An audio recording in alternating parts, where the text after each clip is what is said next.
to Tub Talks with Damon. My special guest today, all the way from Hawaii, is Timothy Byars. Hello. Hi, everybody. How are you? So Welcome to the tub. I'm so happy to be here. Thank you. Thank you for coming to the tub. And this is returning because you are, well, New York is one of the many cities that you have lived in and graced us with. Yeah. Yes. I grew up in Wichita Falls, Texas, small town. And then I lived in Portland, Oregon for 5 years. That's where I started my queer life. That's where I started drag in 2005 at an all-ages nightclub called The Escape. And then in 2009, I won a trip to Ascension on Fire Island from Absolute, and I'd never heard of Fire Island. And I go out there and I perform with Logan Hardcore and with Dallas Dubois. And they said, hey, do you want to move here? And Dallas said I could live with her for a month if I wanted to. So I went home, packed all my stuff, and then I came here and I lived here for 5 years, had the time of my life. And then went to Austin and lived there for 6 years, and then went COVID crazy and moved to Hawaii. And now I'm kind of bouncing back and forth between here and Hawaii, back and forth. Great. Well, that's a sneak preview then. That's good to know. That's what I'm going through. Before we go there, though, because I want to hear all about that. Before we do that, I want to know, what do you like most about your body? What do I love most about my body? I fell in love with my booty, especially since COVID, and especially since, learning to use it properly. I love my booty. I love my back. I love like this arc. How about you? Well, all right. I like that I have a body, that it's still, going. Yeah. But I definitely like to work on the chest. Okay, yeah. I could do a little bit more push-ups. Yeah. What you said you like your butt. What do you like about your booty? Oh, the shape, the attention it gets, the way it fills out jeans. Yeah, I'm pretty confident with that whole area. Great. And it gets a lot of attention. I mean, aside from being a ginger, that gets a lot of attention. Good. What's life like as a ginger? Oh, it's great. I have this niche that I never asked for or had to work for. It's just something that it's a fetish about people. It's a little bit of an insight into my crazy personality. It's kind of a red flag, if you will. A red flag. What do you think that there's a lot of men who exoticize or eroticize red hair? Yeah. What do you think that's about? A little bit of danger, a little bit of mystery. There's this thing where we're a finite source, because we can't all keep repopulating as long as we keep sleeping with each other. So. Right, because I heard that redheads were eventually going to be a lot less, become. Yeah, so I'm holding on to it as long as I can. Wow. Okay. But I like it. I mean, there's a full calendar for ginger people. Absolutely. I'm proud of my people. We're crazy and we're lovely. Did you ever feel insecure about being a redhead or being... Not really, no. Actually, I just more hated my body because I was so skinny and I have these clavicles poking out and I have these huge ears. I was more concentrating on those things than being the devil's child. There was kind of a question of is this a milkman situation because me and my brother are the only redheads? But it's a fun story, but I don't think it's a real one. Okay.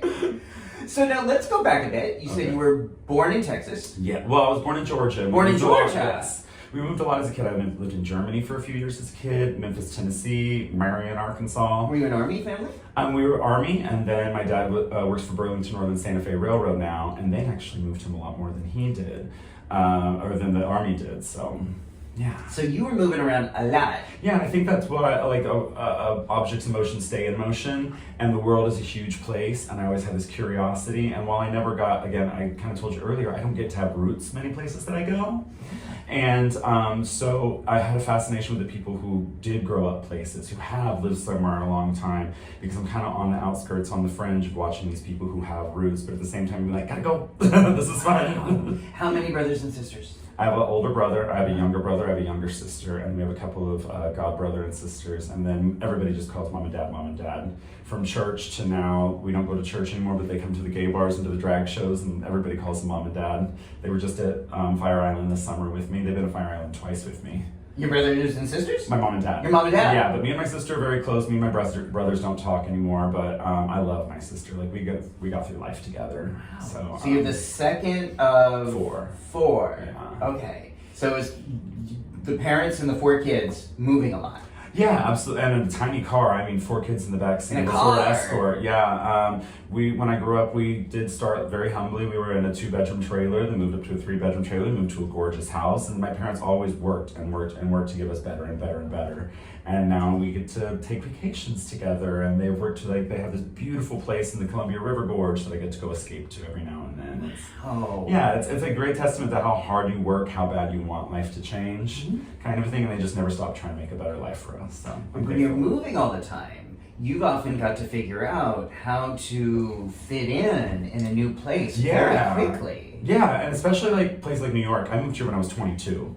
So it was drug, sex, and rock and roll and going absolutely crazy, unsupervised. And I loved it, and I learned a lot of lessons, good and bad. And it gave me really good lessons, like for when I'm moving constantly, how to connect with people. And so as a kid, how did you learn that? How did you learn how to connect with kids in a new place? I found the outcasts a lot. You know, I was always, again, on the fringes with the people who were not part of the popular group or who weren't just innately rich or pretty or, you know, had something going on for them, some sort of other X factor. I was with these other people that were cool in a whole other way that the cool people could never understand. Wow, okay. So I've been lucky that I've always flocked to people who help me grow, you know, and where I get to help them grow. And it's a very reciprocated, like, relationship everywhere I go, and I love it. Wow. How then did drag start to speak to you? How did you learn about drag? I was on MySpace.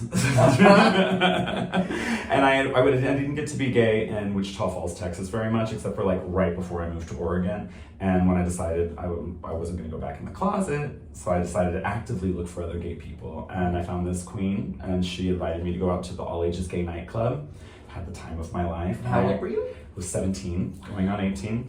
Ding, ding, ding. And then I was living in the Dalles, Oregon, an hour and a half away, so I was driving back and forth up and down the Columbia River Gorge every weekend, so that way I could be part of this queer life. And then I did a stage one time for my drag grandmama's birthday. I was a go-go boy at the time. We'll call it go-go boy. I took more clothes off than that. And then I did this drag performance, and they were like, okay, so you're a queen now. And started cultivating this like person now. So as a kid, moving around, fitting in with the outsiders, did you know that you were gay, or did you know that you were as gay? early as second grade. And how then, did you know? It was just, to be quite honest with you, it was just like this feeling, this crying in the night, being like there has to be a boy that feels the way that I do. Because there were no queer references for me growing up. I grew up in church, very religious, and the only way people used gay was in a bad way. And I knew I didn't want to be that.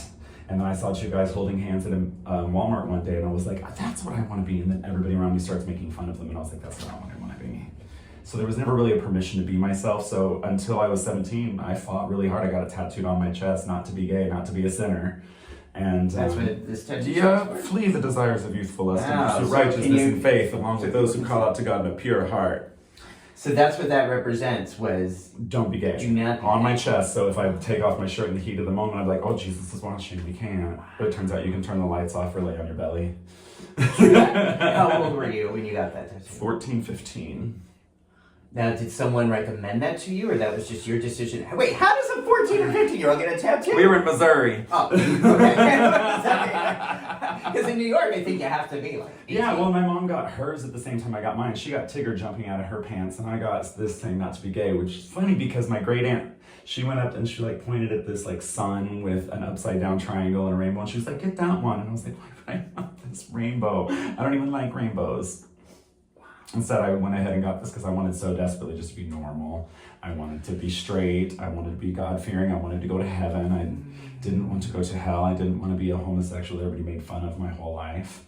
Until I moved to Portland, Oregon, until I went to an all-ages guy nightclub, and I walked in, and like techno is playing, and everybody is dancing and having the time of their lives, and it's a drag show at midnight, and I immediately felt at home, and I was like, I have to be part of this world. I was actually planning to go to Portland State University. I was going to go to college. I was going to get a degree and all this stuff. And then I walked into a nightclub and I said, oh no, this is what I want. And 17 years later, I'm still doing it.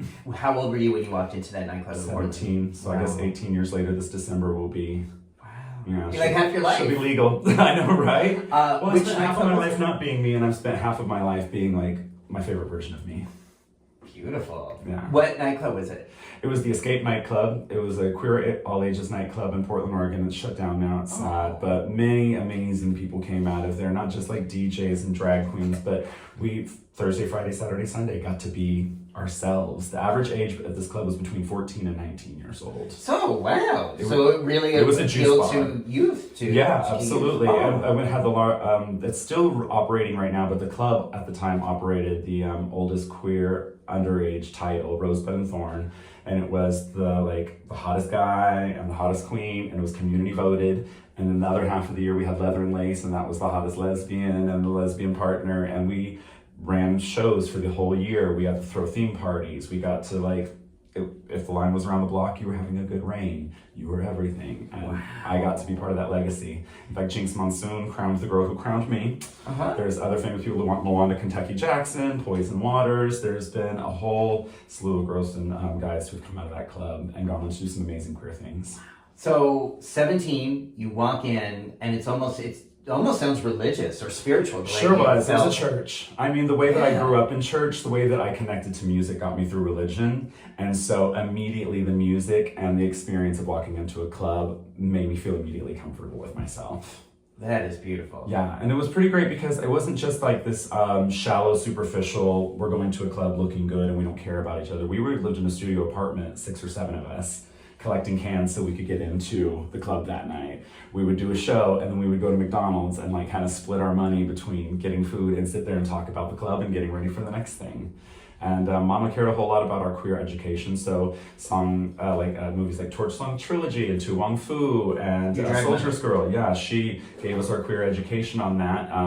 Mama was positive as well, so she made sure that I went to every appointment with her, that I understood my sexual health. If I was going to be a whore, I knew how to take care of myself. Mm-hmm. And if anything ever did happen where I became positive, which I did 9 years ago, then I knew exactly how to take care of myself in that next step, and I didn't feel lost or like I was diseased or like I was a pariah. I knew enough about my sexual health and comfortable in myself to take that next step. What's her name? Her name is Jersey Cities. Uh-huh. She lives in Oklahoma City right now, living her life. Still living her life? Still living her life. Okay, beautiful. Yeah. So, had you known about drag before you went into this club in Portland? Were you familiar with that concept? Not really. I remember seeing a movie cover. I remember seeing Mrs. Doubtfire, obviously, and knowing what drag was, but not to the extent of the community. So you were a kid when Tu Wong Fu came out, or Adventures of Priscilla? Yeah. And were those movies significant? I remember seeing the movie covers now that I look back. Because Friday night was go get a pizza, go get a movie, and then go home and have family movie night. Uh-huh. And I remember seeing these movie covers, but it never registered to me or clicked with me who they were. Tootsie. I remember seeing Tootsie, obviously, on this, but I don't know who it was until I watched it as a kid. Did that speak to you as a kid? It always did, because I was making dresses out of blankets. I was making dresses out of winter coats. I was always playing the princess when we were playing dress up. In kindergarten, I got sent home for beating a girl up because I wanted to wear the high heels during playtime, and she wouldn't let me. So I think that was a indicator. She's always been in there. Wow. But I never really wanted to be trans. I never saw myself as a woman. Uh-huh. I mean, growing up, girls had better clothes, they had better toys, but I just didn't have permission to play with them. And I even thought of the idea of am I a woman at one point? And I started to try and think about what that life would be like. But then I went out as a boy that night with my friends, and I was like, no, I clearly want to be a boy. I just like to wear dresses for entertainment purposes. So then how did the persona of Sable come to you? I don't really know. It was this person. When you do drag, I don't know, how many times have you done drag in your life? I think when I'm not in this bathtub, I'm doing drag every day. Fantastic. We're all naked until... Except when I'm in the show. This is me not in drag. Everywhere else you see. We're wearing bubbles right now. Yeah. Well, there's something liberating. There's a part of your personality that comes out that maybe you didn't know existed. Uh-huh. And Sable had always been in there. This jokester, this class clown, this person who liked to make people laugh and sing and dance and be on stage had always been in there. And then you put eyebrows and tits on it and a glamorous dress and an updo, and all of a sudden it all came together for me. And something that I don't want to say it was effortless because it's such hard work, but I love it. So it comes from a place that's, I want to say honest, mm-hmm. because when I'm mad, there's a song for it. When I am happy, there's a song for it. When I'm in love, there's a song for it. When my boyfriend's mad at me, but I still love him, there's a song for that too, So I get to connect to these people in so many different ways. I have the Sable show every Wednesday, and I try and do country, I try and do 90s, I try and do something top 40, I try and do something spoken word, something Broadway. So at some point, there's something for everybody in the audience. And that's when I got to build that, I was like, oh, this is my calling. I can't get away from this. Wow. Yeah. Was it always Sable, or did you have different personalities? No, Sable was my name when I was a go-go boy and a stripper, and I just liked it, so I kept it when I went into drag, because it comes from my color guard. Do you know what color guard is? Flag, rifle, saber dance, the flaggets. Like on the halftime show at a football field, there's always like people on with poles with silk and flags on them. Well, there's a profession to it, and like it's a whole sub-community of people who get together and rehearse for 9 months, creating this beautiful production, 6 days a week, 9 hours a day rehearsals, and equipment and music and costumes go into it. And that's what I did professionally before drag. So I wanted that to be a part of it. So flag, rifle, saber, it all came together to like create this persona that was bitchy, elegant, strong, masculine, feminine, all the energies together. Beautiful. So in your late teens, you're starting to discover this part of who you are. Explore performance. This part of who you are. The performance aspect especially. What was your first performance like? In drag or in life? Sable. At Sabel, it was raunchy. It was wrong because I was supposed to do "Take It Back" by Reba McEntire, and I was dressed like Reba. And then Rufus Wainwright came on. Do you know who Rufus Wainwright is? Yeah. Poses, like one of his slow ballad songs. It was one of my favorite songs to listen to at that age. I connected with that song, but it came on an accident. But my drag mama taught us that whatever song comes on, you go on stage. Ooh. So my first performance was actually a complete wreck. It wasn't supposed to happen, not at all. But as soon as I got off stage, everybody was like, "That was fantastic. You're a drag queen now. Go get ready for your next number." How did that feel? And it was great that everybody liked it anyway, and at least it was a song that I knew. And I knew deeply and connected with, and then I went and changed, and then I actually did Take It Back, and it was a whole moment, and it was, my first night out was addictive. So you've talked before about then telling your parents, your religious the second coming out. military parents about this. Yeah. So it was the second coming out. So you were already out about being gay? Yes. So I was outed at school. My friend found me on hotornot.com. I was bisexual at the time, we'll call it that. And she came up to me at church, and we were like getting ready for a fundraiser, and I'm on a ladder hanging decorations, and screams at me. She's like, "So I heard you're gay." And then all of a sudden everybody gathers around me at this church. I was 16 going on 17. And forgive me, what is Hot or Not? Hotornot.com is where people used to rate each other 1 to 10 on if you're a 6 or a 7, or it was validation at its saddest part. And you could put if you were straight, bisexual, or gay. Oh, so you put that towns, in there. I put that I was bisexual, They were bisexual on there. Okay. So that way I could find guys, but then I didn't have to be completely out. Okay. So this girl at church saw that. And then said that to everybody. Yeah, and so my parents... What did that feel like? It was liberating because I didn't have to do it now. But it was terrifying because I was so deep into church. I was so deep into trying to be this person that my whole life crumbled, and I had to rebuild it. Like a full-on sledgehammer to my life. What were the reactions at church from the other people? Half and half. The people who had watched me take my first steps in that church took a side. Either I was going to hell, or they thought they could fix me and still loved me. And then my parents called my pastor, and he had to come over and fix me. But then he just cried because he was like a second dad to me. And he was like, "Why couldn't you tell me? Why couldn't you just be honest with me?" And I was like, "Because y'all told me my whole life I'm going to hell if I'm gonna be gay." He ended up coming out 10 years after that. Yep. Yeah. That's often how that works. Yeah. Okay. And we still have a strong relationship, not in like a creepy like Catholic way, in a way that like this was my second dad, that like he was my relationship when my dad couldn't be there. So he was always there, when I was growing up. So for him to be able to confide in me, and in that moment I can't imagine what it felt like for him. Is he gonna watch this interview? I hope so. I hope love you watch Pastor this Dave. interview. I love you, Dave. I love him. He was somebody I looked up to my whole life. So when he was able to actually confide in me, because it was out on Fire Island at the time, and he was like, "I want to come visit you in New York," and I was like, "Okay, well maybe not during the summer." And he was like, "No, I want to go to Fire Island." I was like, "No, you don't." And he was like, "Yes, I do." And I was like, "Oh." And then when I moved back to Texas, he was living in Dallas at the time, and he'd come to my pageants. We would go and have wine dates, and we would kind of like catch up on each other's life. I was besties with his son growing up, and so we still got to have a very strong relationship after that, and it was just really cool. So, and then back then in church, he was in the position of trying to convince you not to be gay. He never once tried to. Okay. When I look back, he never once tried to convince me not to be gay, just to be myself. And everybody knew. There was a swish in my step from day one. The only time it was good for me to be gay was like it was Christmas or it was Easter, and I could be a singer, I could be a dancer, I could be an actor on stage. Then it was cool. But for me to do it outside of that at the time was not well received by my parents.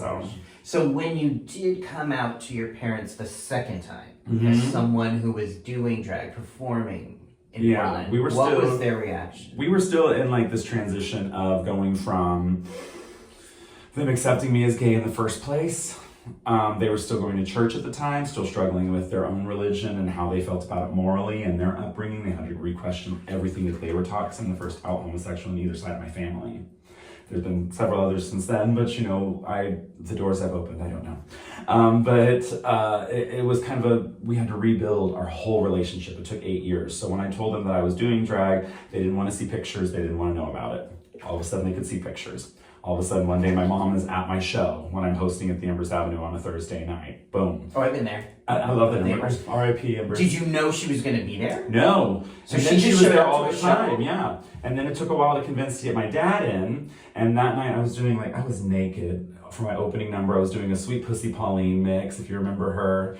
Really lewd, really crass spoken word, but really fun and festive. Mm-hmm. And I was like, well, I can't change. The overshirt is on right now. So I went out there naked. You didn't know she was going to be there? No, I didn't know my dad was going to be there that night either. My mom had started coming to shows by then. And so it was kind of, they finally got to see her, and then they started coming to pageants, then they started coming to step downs, and then when I moved away from Portland, I came to New York, they still went to the shows, and they still marched in the gay pride parades. So they went from being these religious parents who said or communicated you were going to hell if you were gay, yeah. And they started coming around to being really supportive of you being gay, of being Sable, celebrating marching in a gay parade. Yes, and then now they were at my step down when I was Miss Fire Island 2010. They went to Fire Island, and then they were just there this last summer when I won Miss Cherry's All Stars, cheering me on. My mom was just, you could not get my mom off of the clouds. She was just... What shifted for them? What made that possible? For them, when they communicated to me, it's... they were taught this whole, we were deviants growing up, you know, right. There was just, it was instant sin to be any kind of contact. And then they were like, no, you're just kids who have goals, who have dreams, who happen to love somebody of the same gender or of a similar gender on the spectrum. You know, you have a connection with somebody. And it was breaking it down instead of just being this homosexual who does drugs and gets AIDS and dies, to being these humans who have goals and dreams and aspirations and love and communities, and how our community is forced to create a family with each other. They've always kind of admired that. That's amazing. I'm a very, very lucky kid, and I have to constantly remind myself that I get to have this relationship that a lot of families are still working on, that are still trying to work from this place of reevaluating how they were brought up. Was I wrong my whole life? Were my parents wrong? I mean, are they right at all? You know, you have to kind of reevaluate and build a brand new relationship with whole different rules. Their rules are not going to be mine. What worked for other people did not work for me and my parents. We had to go through our own struggle, our own 6 or 7 years of really, really rocky relationship before we got to this place where we can fully trust each other again. And it's just no questions asked anytime. And that's really helpful too. And I'm glad you're saying that, because a lot of times there is possibility for change, but it doesn't happen. Typically, it doesn't happen overnight. It happens over a course of years and years and years that people can change. Sometimes parents and conservatives can change, but it takes time, and it takes time for them to open their hearts and open their minds. And there's families that I know that don't have a relationship to that extent, but they still get a relationship with their parents. Yeah. So it's not taking what you can get, it's making sure that you can still have whatever relationship you can have right now. You've never gone so far past rejection or past hurting somebody's feelings that it lasts forever. I got to see Pink yesterday, I think it was Good Morning America, and she was talking about her relationship with her mom, and she was like, nothing is so broken that it can't come back to the table. You can still have some sort of relationship with the people in your life in some way. And I'm not saying that I have that. Me and my drag mother are estranged for a while. Me and my little brother don't talk at all. Me and my big brother don't talk at all. But I still feel like at some point in life, these relationships can come back to something. They just, at this point in my life, they're not. And that's kind of what my parents did. They're like, at this point in my life, I can't deal with this. And then it worked up to a point where over our own time, we have our own rules, we have our own relationship, our own things that we can talk to each other about and still keep off the table. Can I ask what led to the estrangement with your drag mother? Time, distance, forks in the road. Was there a falling out? Problems with addiction, with people being, we both work in harm reduction. Mm-hmm. So she's still on that journey of finding where she wants to be on that. Okay. And there's a certain a mirror that's held up to yourself when people are going through addiction or through the things in their life that you don't understand.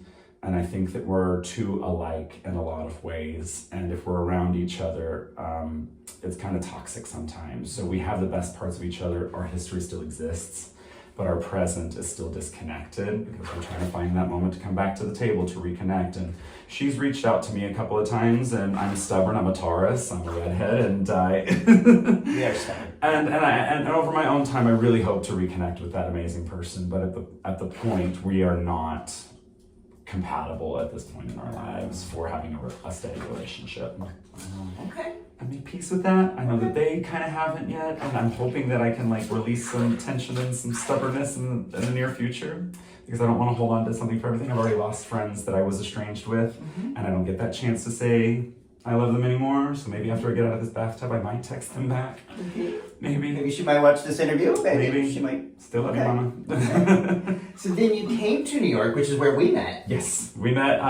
You were doing prep. You were giving it out to the world. This is, literally prep came at the cusp where if I had been on prep, I still believe that I would be negative because of the medical advancements are fantastic.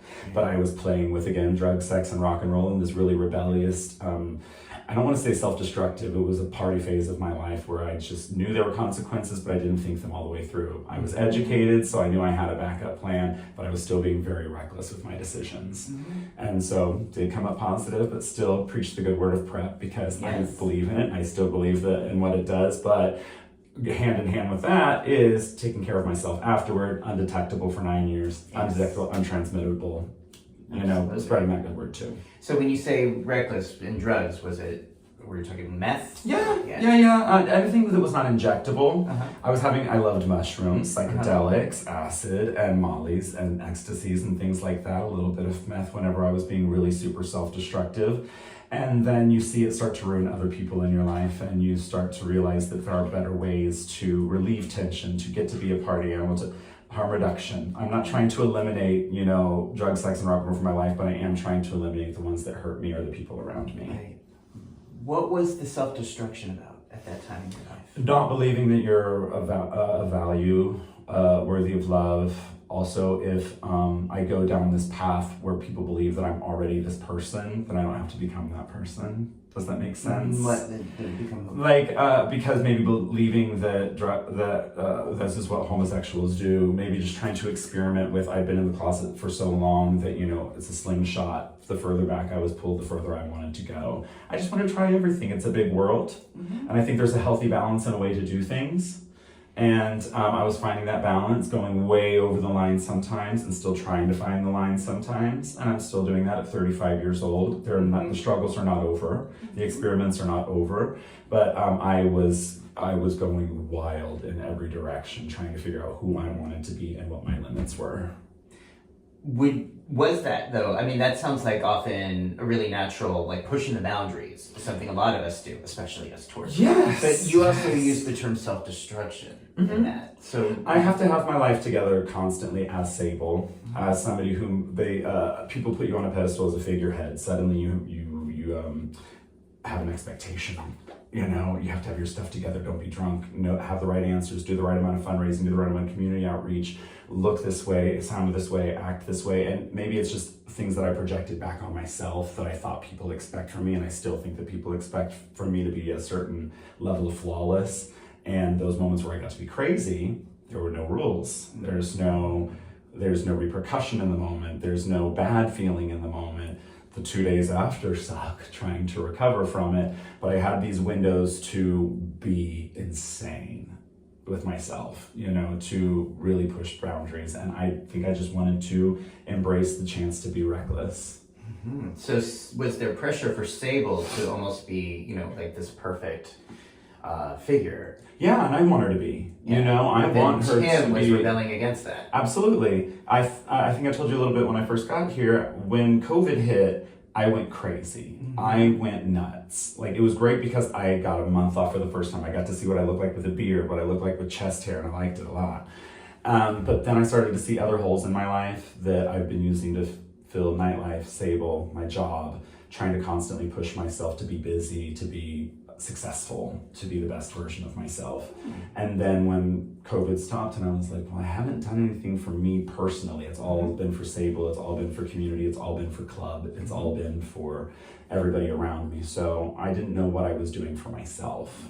Okay, so getting back then to that part of you that was like rebelling. And again, you were 25 or 26 at the time, which is when a lot of us do a lot of rebelling. rebelling. It all happened 22 to 27, and I was in New York, you know. So you were just going, as you said, wild every which way. In the city, yeah. Running around. I had my limits still, and I still have those limits for myself. Yeah. But I want to experiment. I want to see what life I didn't know that everybody was right about me being gay or being a drag queen. So I didn't know if everybody was right about these other things that are destructive and how bad they can be for your life. And, you know, I was sacrificed. So you were challenging a lot of these norms that you had grown up with. Yeah. Which you had already done with the challenging about being gay is going to hell.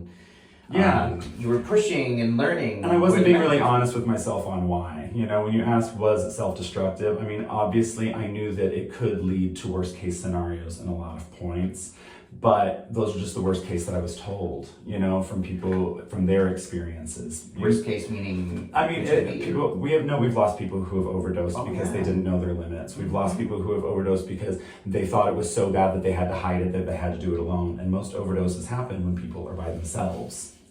So I was lucky to have kind of people that were shamans at the time who were walking me through, you know, these balances of life. And obviously I learned that a lot of it is not for me. A lot of it is not conducive to the life that I want to live. But there are times where I get to be reckless, and here's how. And here's the materials that I allow myself. Here are the things vices that I allow myself that are no longer trying to be self-destructive. It's trying to be liberating in that moment. So I kind of switched my mental capacity on what I do to myself and when, and what I allow myself to think of myself. And a lot of that happened through therapy since COVID. Wow.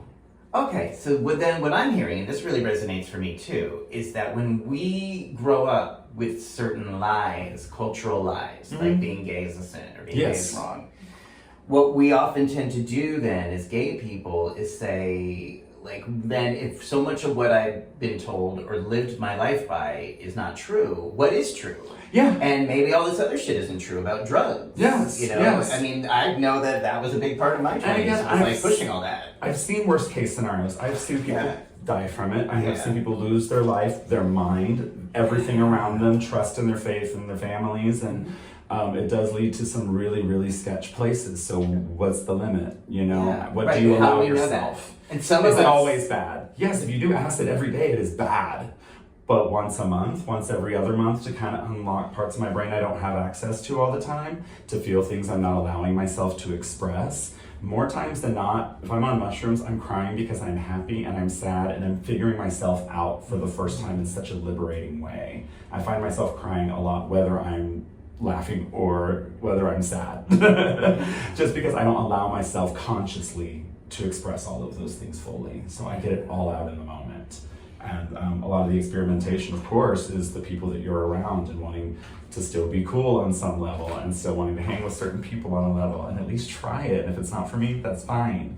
But what if I like it? Then what's the balance? Now, at the time this was all going on, I know we were talking about PrEP. You appeared at Prepalicious, which was amazing. Yes, shout out to the Prepalicious crew. 2014. So that was an early event, trying to get the word out about PrEP. Was that something that you felt like could have helped you experiment and push the boundaries, or was it just so abstract at the time? I'm not gonna lie, because I was being self-destructive actively at the time, it wasn't an if, it was kind of a win moment. I had already prepared myself. I mean, I sound really cocky to say that I was educated about it at the time. I was not fully ready for the life, for the stigma, for the things that happen afterward, that still, you don't just switch over and then get on meds. Your life does change to a certain extent. And I just didn't really care a whole lot about consequences at the time, I want to say. If PrEP had been available to me at the time, I fully would have been on it. I was in a study, actually. I got a placebo, turns out, I think. I was part of that study that they were doing at the time to see, how effective it was. You were part of IPREX Yes. trial. So, and I wanted to be, I as somebody who was taught early on in my queer life to take care of their sexual health, Yeah. I wanted to, again, experiment with that full gambit of sexual freedom and with everybody who was expressing their sexual freedom and how that fit in. And if PrEP had been available at the time, I absolutely would have been on it because I was still living that life, And right now, anybody who's educated to me, I'm very excited to meet them because it feels liberating. You don't have to worry about, what happens, what if I kiss you? Okay, so it just went from sexual energy to educational energy. Let's do this. Okay. So how you doing? I'm How you doing feeling? great. I didn't expect to be this honest with you, but I feel very comfortable in this tub with you right now. Thanks for checking in. Thank you. Thank you for letting me know that. Well, thank you for giving me an honest space because I don't think, especially since COVID, we've become more honest with each other, especially about mental health. And I was hiding so many things from myself because I was ashamed of what my friends would think or what I would think of myself when I hear these words come out of my mouth. But while you're busy trying to be somebody else, the people who need you to be yourself are missing out. And I want to be an authentic person. I want to be as honest as possible. And so giving me this opportunity, I think, is going to give other people an opportunity to be more honest with themselves and their friends around them. I think so too. And I love the way you put that. When you were trying to be someone else, people needed you to be who you were, who you are. Yeah, and I'm just sitting over here lying in la la land, like, no, nothing's wrong, I'm fine. Meanwhile, it's like, if you would just break with me, then I can break, and then we can break, and then we can rebuild ourselves back up. Right. Okay, I'm going to shift a little bit. Okay, yes, let me know. You're sitting on that leg the whole Now, are time. you comfortable? I am so comfortable. Okay. I think I got the good side. Yeah. So now, the other thing that I wanted that you referred to was what you experienced during COVID. Mm-hmm. And you said you went crazy during COVID. Crazy. So tell me what that is. What does that mean? Again, I was trying to fill these holes in my life and see what they were about. Trying to see which one of my relationships needed more cultivating and what kind of balance I can find. I'm always looking for a balance. In Portland, it was full-time drag. In New York, it was learning how to be a drag queen and a gay man. And Austin, it was full-time drag again. And so I really didn't have that balance that I've always wanted. And so moving to Hawaii was a huge part of Tim needs his life, Sable needs her life, and they can have one together. So it's like an integration. It's a left shoe, a right shoe, and a pair of shoes. We're not really good without each other. We're best when we're together.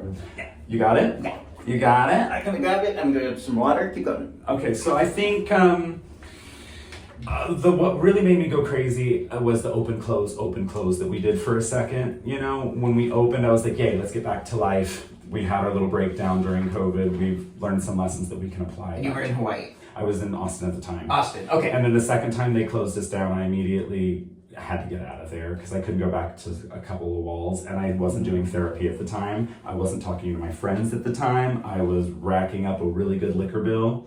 And then I saw that Jackie Piazza, who owns Cherries on the Bay, was running the safest version of COVID that she could.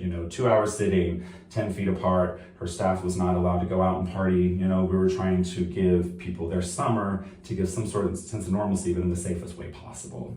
Harm reduction again. Yeah.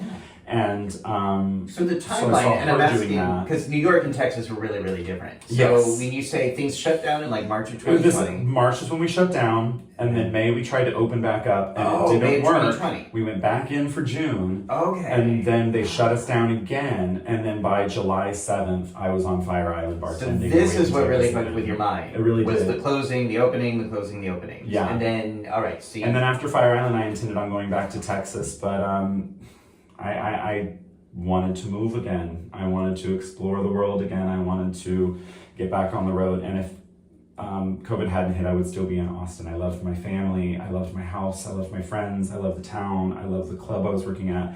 I worked so hard to get to where I was, and I got the dream that I wanted. And then I had it.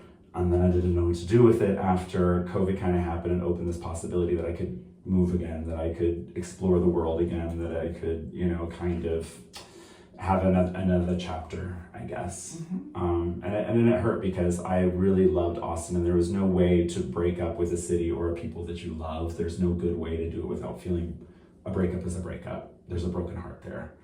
And I'm still kind of mending that bridge, but going to Hawaii was something that was definitely for myself. It was a selfish move. And I feel like I got a piece of myself back. I started going to therapy and I started going to the beach regularly. And rather than working 8 days a week, I was only allowing myself to work 4 days a week. Instead of doing drag shows every single day, I was allowing myself once a week and once a month. Kind of finding balance. So what does COVID crazy mean?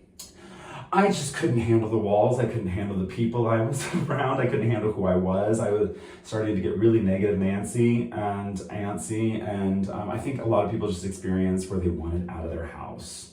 And so, like I said earlier, a slingshot kind of a thing. The further I was pulled back, the further I wanted to go. And we were just like held in this place for so long. I was like, I love this place, but I need out. So I went to my next comfort blanket where New York has always been a home for me. So I ran here. Kind of reprioritized what I wanted out of life, and while they gave me everything I ever wanted to in Austin, for some reason I felt like I needed to try another city. I needed to try another adventure. And my friend owns a bar there, and they kind of trying to build their community up, trying to build their drag community up, trying to create something really special on Big Island. And me and the owner were baby gays together back in Portland. And he said if he ever had a bar, he wanted me to work with him. And I'd started going there before COVID, twice a year, building a relationship with Kona. And so that was the next place that I felt like I could be comfortable after Fire Island shut down without going right into the city. I was like, okay, let's go try this Hawaii thing. Let's go build shows with my friends.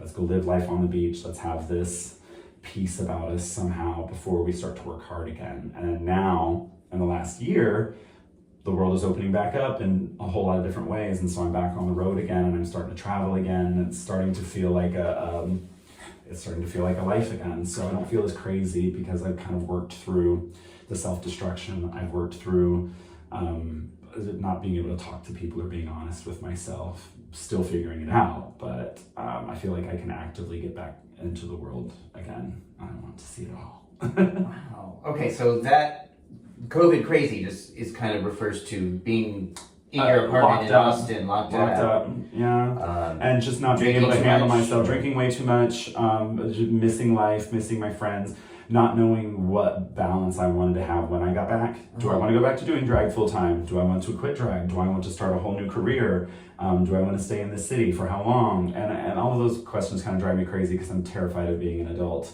For somebody who wants to be 50 years old so bad, I still want to be, 22 and running around New York City.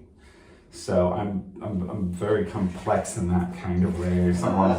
Maybe I'm simple in that way, but well, like you said, maybe there's these two sides. Yeah. That don't necessarily have to be in competition. They can be very complementary. Yes, and I don't always have to know or say the right thing, and I think that's a pressure that I still want to struggle with. I mean, sitting here in this bathtub, I still want to say the right thing. What's the right thing? I want to say what I mean. I don't want to have a pageant answer or a boxed answer or what I think people need to hear or this version of myself that I want to project out. I just want to be authentically me as often as possible now. Good. Do you feel like you're being authentically you now? More than I have in any other interview. Oh, thank you. So do you feel, so now you're in Hawaii. Yeah. And it sounds like you're finding more of the balance between Tim and Sable, between these different poles of who you are. Yeah, and it's not that I didn't have the permission to be in Austin. I want to go back to they gave me full permission to be me. I just didn't know what to do with it. And for some reason, a new setting has done that. I'm being creative right now. I'm helping people who want to start doing drag, teaching them how to do shows, makeup, costumes, passing on what I was taught, but at the same time being able to feed myself on the side without feeling like I'm giving all of myself without any reserves. Right. Like taking one day to go to the beach a week. That's mine. Turning my phone off, putting it on Don't Disturb, finding these ways that I can still work, still be me, still be what I expect out of myself, but not expect so much out of myself. Okay. You mentioned back when you were partying in New York that you questioned if you were worthy, valuable of love. Yeah. Do you still feel that way now? I have found a guy in the last 3 years who has accepted all of those flaws and all of those crazies about me and all of the great things about me and has really helped me highlight and enhance who I want to be. I tried to break up with him a year into it and it didn't chase him away. He still came back to me and he lives here in New York and I live in Hawaii, and through knowing everything about me, he still wants to bring out the best in me constantly and believes in the best in me. So having somebody who makes you feel worthy of love suddenly makes you believe you are. And it's not that my friends didn't. I used to say that I got my emotional needs from my friends and my physical needs from whoever I wanted to at the time. And it worked for me then. And those relationships are still very, very strong for that strength we got from each other. But now I have this special person, this country music song, this romantic, moment that I've always wanted, and I'm starting to finally feel like I am worthy of it. Like he's talking me into it. Somehow. So you're believing it more. Yeah. Especially because fucking up doesn't make you a fuck up. Mm-hmm. Doing bad things doesn't make you a bad person. Mm-hmm. Having a history doesn't mean you can't have a present or a future. Mm-hmm. So I build, again, our own rules. Mm-hmm. Me and him are not having a relationship that is traditional or that I've always dreamed about. This is something I could never have dreamed about. Being this comfortable with myself and being this comfortable with somebody else, I could never have pictured this. I always had a picture of what my relationship would look like, and this is only half of what I thought it would be. The rest is a lot of work, but it is the work that I want to be doing right now. I love him, and he loves me, and it's very romantic. Great. Are you still in therapy? Yeah. Okay. Once a month. We went from being twice a week to every other week to once a month check-ins, and I feel the most mentally healthy I have been in my 35 years on the planet. I highly recommend it. I mean, people think that needing therapy means you're broken, and I kind of equate it to a car. If you care about your car, then go ahead and change the oil. You don't have to get it repainted and every ding fixed and every little thing fixed about it. Just keep it driving. Yeah. Well, also, gay men think nothing about going to the gym for their entire life, like every day, and doing the same fucking thing over and over and over again. And no one questions that.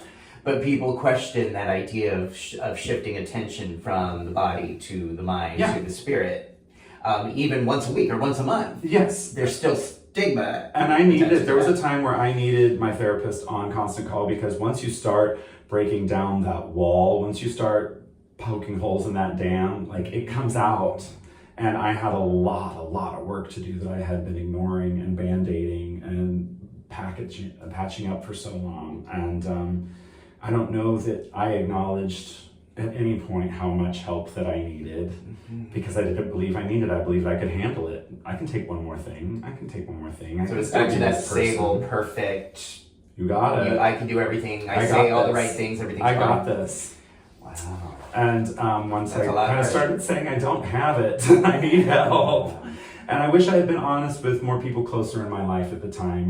My best friends, my colleagues, my bosses, who I had this really, really strong relationship with. It was all like this facade that I kind of put up, that I was perfect for them, that they could rely on me, that they never had to worry if I was going to be off kilter. Any idea why you felt that pressure to have that facade of being so perfect and fine all the time? I wanted it really bad. I just wanted it to be perfect. I wanted everybody to be able to rely on me. I wanted every time somebody to look over to be like, wow, that bitch got their shit together. But we have no idea how many people we idolize that have their shit together, that have a breakdown. Yeah. Once a month, once a week. Yeah. That call their mom and cry. That need to have a day off, that need to turn their phones off, that need to disappear for 2 or 3 days just to get their shit back together. Yeah. We have no idea how many times the people we look up to have done that. And so if we can be more honest with people, then it's okay to turn your phone off for a day. It is fine to disappear for a few days. It is fine not to pay your bill on time. It will still be there. Yeah. They do stack up, and that adds more stress. I do turn my phone off, and that adds up to more text messages and emails I have to respond to, but it's worth it in the time for me to have that peace. Wow. And then I can go back in strong. Is there a place in your life now for, is there religion or spirituality or something that engages you on that level at this point in your life? Religion, absolutely not anymore. And I say absolutely not because it was such a powerful force in my life. Yeah. That divorcing this idea that I had to be this person to go to this place, I don't want that. Instead, I just want to take each day and do the very best I can and do no harm to anybody else and just do something to better myself and a little bit around me. This ripple effect that if I take care of me, then I can take care of mine, then they can take care of theirs, and it kind of builds that energy. I like that idea at the moment. I'm at my head. Okay, and that by being the real you, Being authentic to me. authentic, all the People around me can be authentic. Right. And then they can be authentic. And if I can expect a little less out of myself, then people can expect a little less out of themselves. And Wow, beautiful. yeah. So, thank you. Thank you so much.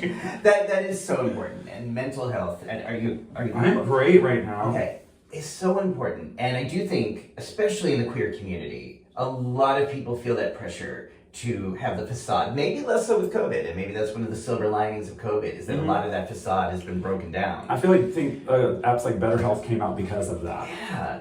Now, just pivoting a little bit, I'm curious to get your take on the war on drag and what's happening in this country in terms of drag queens being under assault in certain areas. Like, Yeah. what the fuck is going on with My that? mind is blown that people have that much time.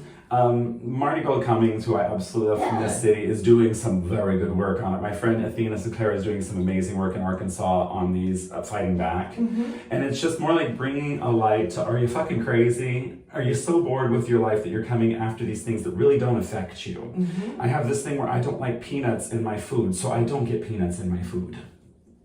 Does that make sense? Yeah. If I can simplify it down to that, if you don't want to go to a drag show, don't go. Right. You know, why is somebody else living their life affecting you so much? And I think that is what I find most irritating is it's just like religion. I don't go knocking on anybody's door trying to convert them to the good word of drag. I think they could use a laugh and they should turn on Drag Race and maybe get a little laugh out of it.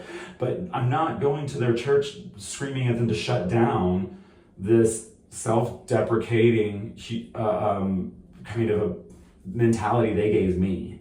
You know, just because the church was wrong to me doesn't mean I want to be wrong back to them. It doesn't make it right. Why is this affecting you so much? Why do you think your kid's going to turn out bad if they see a drag show?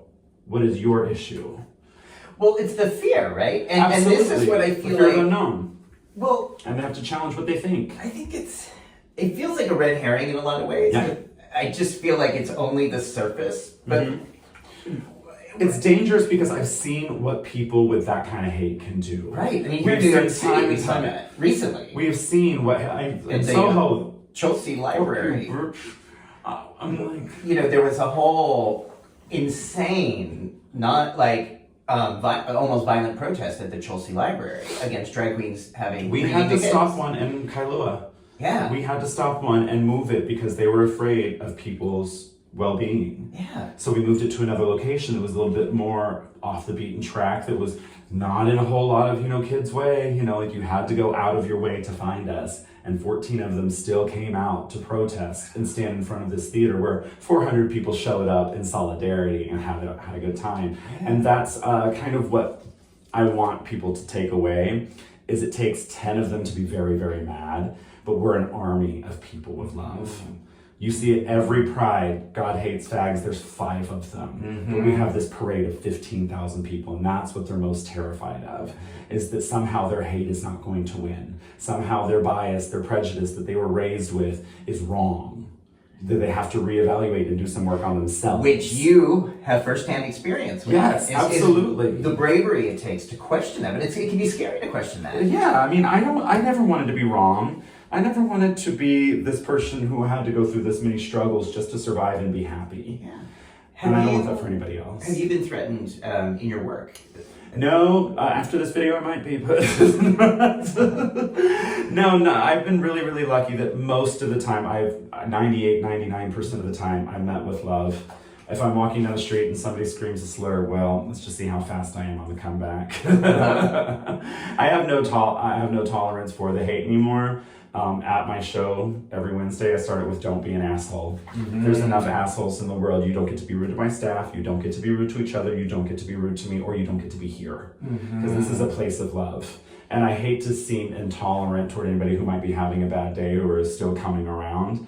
But we, for some reason, let the bullies get away with so much. we're letting these bullies in Tennessee get away with so much, but we're not challenging them to release people from jail who have been locked up wrong. We're not challenging them to make their school system better because their kids are not getting the education they deserve. We're not challenging people to put the money where it's actually raised for instead of to other people's pockets. We're not challenging the right things right now. And we as a queer community have always fought pretty fair until we've been pushed to the limit. And if they keep pushing, I really, really hope that people are ready for the fight that we do have to have. We can't always have a peaceful answer to everything. And that's why I do admire people like Marty. That's why I do admire people like Athena, because I am here to spread as much love as I can, and they're over there fighting. Like, I'm just like rooting on people who have the guts, who have the fire to take that really hard fight.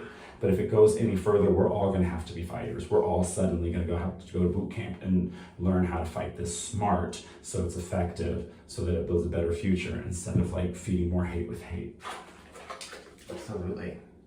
That's what I think. Okay. Okay, thank you for that. Yeah, it's so weird to see things, for better or for worse, RuPaul has really normalized drag and really brought drag into the mainstream. It's a double-edged sword. And, there's arguments with artistically about whether that's good or bad, but I think in terms of visibility and acceptability, that's been beautiful. But now this is just feeling like the other side, like the slingshot you mentioned. Like, this is the reaction to the action. Absolutely. And it's just bizarre to me when you see who is showing up to stand outside of clubs or libraries. It's hypocrisy. It's just strange. If you care about us spreading sin, then spread more love. Yeah. If you're really convinced that we are going to drag your children to hell, get to know us a little bit more than that. Why you're believing blindly. Meanwhile, the hypocrisy of other religious organizations finding people who are filming child porn in the bathroom of their churches.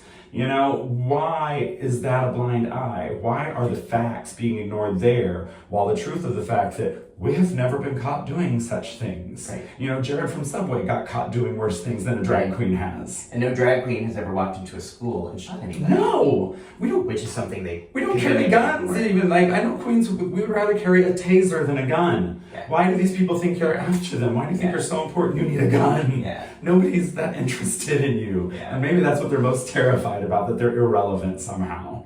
And it's infuriating, and I try so hard to stay on the love side of things. Me too. But sometimes anger is love. And I love when there are more club shootings, when there are the fact that I had to, as a bartender and a drag queen, take a course on how to defend my club after the Orlando Pulse shooting. We had to have a special day where we had to learn what we could pick up and throw at somebody to defend our babies. I had to hear about entertainers pushing like air conditioners out and helping the kids out one by one so they could survive, and they just wanted to dance that night. They weren't there to hurt anybody. They weren't throwing rocks. They weren't shooting anybody. They're just living a happy, loving life. Why are people so afraid of that? Why are they so afraid of other people's happiness? Why does it affect them so much? That is the ongoing question. And there's always room for dialogue, but I think it's the thing where we tend to say, if I'm not allowed to have that kind of happiness, if I'm not allowed to have that joy, if I'm not allowed to be gay, if I'm not allowed to express myself the way I want to, if I've been told without any room that it's a sin, that it's pathological, then not only am I going to integrate that, but I'm going to be really fucking angry at those who don't follow those rules that I have to follow. I'm going to project absolutely my anger. And I think that's what is really at the root of all this. I think that's the root of homophobia, transphobia, misogyny. It's like, well, if you don't get to have fun, if I don't get to have fun, you better not either. And they already decided they're not allowed to have fun. Right. I mean, that's the conditioning. Yeah, and maybe that's what I admire most about my parents coming around the way that they have, because they were under no obligation to change their life. They were under no obligation to believe what I believe or to accept me for who I am or my friends for who we are. But they took a chance on saying, well, let me see for myself what this is like. And then it clicked. They were like, oh my God, this is not the cesspool that certain clubs are, certain places are, but this is not the cesspool that I thought it was. Yeah. And we've been able to have so many honest conversations since they were able to have that conversation with themselves. What do I actually believe? Now that it's in my front yard, do I believe that these people deserve to go to hell? Do I believe that these are deviants? Do I believe that I hate these people?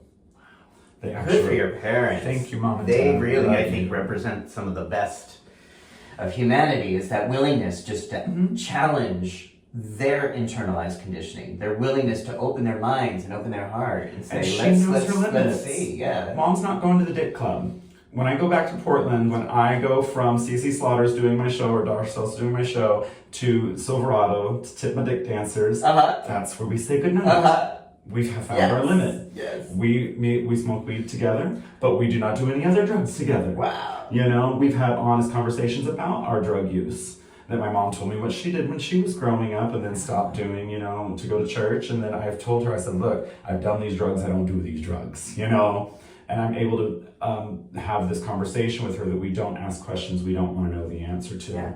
Don't ask me about my sexual life, it's none of your business, darling. But we can talk about everything else under the sun. And I love that we have set certain limits for myself. You are under no obligation to accept everything about somebody. And I'm not under an obligation to accept everything about somebody else. I think, again, with church, beautiful music. It got me through it. The message sometimes gets lost on the people. The pious, the people who are holier than thou, the people who have their shit together. Right. Meanwhile, I know for damn sure that you had an affair and that you slept with this church secretary. That is my distinction between spirituality and religion. For me, spirituality is about a very private, loving connection I have with God. With the universe. With the universe, with higher power. Yes. Like, that's my whole With your thing peace. within myself. Religion is when you organize around certain ideas that results in fear and should, and creates the hypocrisy, because now you've made it a group think. Yeah. Now you've made it a character A hive mind thing, and that's where I see a lot of hypocrisy, and that the loving message gets dissolved. You have to tailor this life to yourself. Yeah. What works for somebody else is not going to work for everybody. And we can't put this blanket expectation of life on everybody. What is doing well for some people? It's getting up that morning. For other people, they just signed on a $1 million condo. Yeah. You know, wherever you're at in your life, if you can find peace with that day and know that you're doing the best that you can and that you're not hurting anybody else on purpose, that to me is a fulfilling life. Yeah. Now, do you ever think about removing the tattoo and what that's? Yes, my boyfriend even asked me if I wanted that as a Valentine's Day present. Oh! And to a point, yes, I want it gone. But to me, at another point, this is an important conversation that I get to have over and over again. And it is also a reminder to me constantly not to believe what other people tell me to believe, but to question for myself what I think is right in life and what path I want to go down and how far I want to go that direction. I went a little too far a couple of times. But it's a constant balance check for me right now. Wow. And I only have 3 tattoos, and all of them are bookmarks in my life where I believed a lot in something. Okay. So that's This part of one, the history. I believed a lot that that's who I wanted to be then. When I got the rose tattoo on my hip, I believed I would not be moving back to Portland, that this was a new chapter, that New York was the beginning of the rest of my life. And when I got this lip tattoo, it was my 10th anniversary of doing drag. And it was like a constant reminder to just love myself, whether I'm in or out of drag, that I'm worthy of love, that I can love myself no matter what avatar I'm presenting. Wow. So that may be the answer to my last question for you, which is that if you could go back to Portland to that 17-year-old who's having this amazing spiritual experience in a club, if you could go back to that 17-year-old and give him a piece of advice, what would you want to say to him today? Oh, be careful.